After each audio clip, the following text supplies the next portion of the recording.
आज मी सांगणार आहे एक हेल्दी रेसिपी, ज्याने की केसांना खूप छान प्रकारे फरक पडतो आहे. तर तुम्ही नक्की ट्राय करा. मी खूप दिवस झाले ट्राय करते आहे. तर इथे मी कढीपत्ता धुवून सुकवून घेतला होता आणि सुकवल्यानंतर थोडासा त्याचा कलर असा काळपट झाला होता. आणि त्यानंतर इथं मिक्सरमध्ये मिरची आणि लसूण बारीक करून घेतलं, म्हणजे जास्त नाही बारीक करायचं, थोडंसं बारीक करून घेतलं होतं.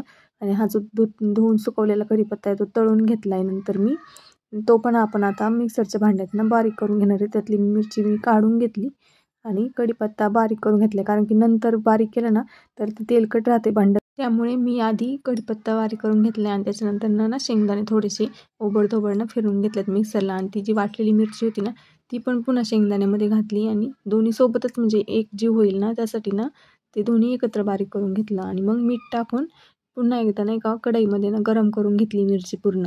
तर अशा प्रकारे ना कढीपत्त्याची चटणी आपली इथं तयार आहे. आणि जेवणासोबत आपण तोंडी लावण्यासाठी ना ती घेऊ शकतो. आणि त्यानंतर इथं मी बनवली होती मॅगी. चलो बाय.